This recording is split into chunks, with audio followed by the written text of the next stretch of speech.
And this is the default login page for WordPress. Now I'll show you how to edit and customize this WordPress login page without code. First of all, log into your WordPress admin dashboard and now go to add new plugin page, and here search for LoginPress. Search for LoginPress. Don't use any space between login and press. Okay, here is the plugin we are going to use. So install and activate this free LoginPress plugin. Once the plugin activated, in this left-hand menu you find this LoginPress. Click on that, and here just click on skip this step, and you directly jump into the LoginPress settings page. Here under settings, you can enable to enforce password reset after certain duration. Then you can add here a duration. Set the duration in days after which the user will be forced to change password again.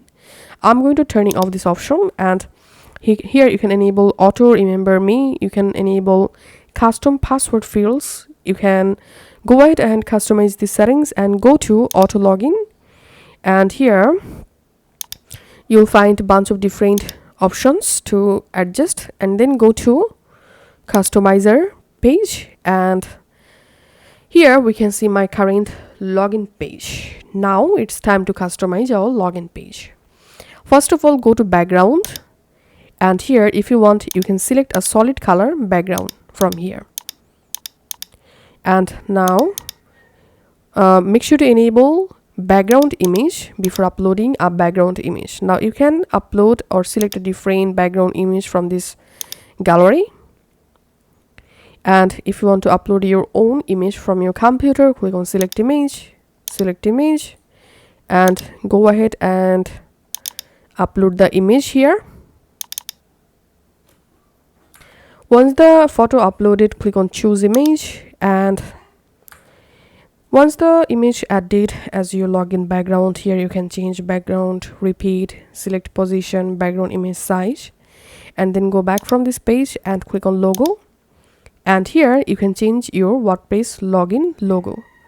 So let's upload our own logo by clicking on select image, and here go to customize login form, and here you can enable form transparency just like so, and go back from here, click on customize forget form, and here you can change forget form, and click on button beauty, and here you can edit this button. You can change button color just like so. Go back from here, then click on error message. Here you can change error message, you can change welcome message. So go ahead and edit your WordPress login page from here, and then just click on publish. Once done, I'm going to opening my WordPress login page again, and here as you can see, I've successfully changed my WordPress default login background. So that's how you can do it.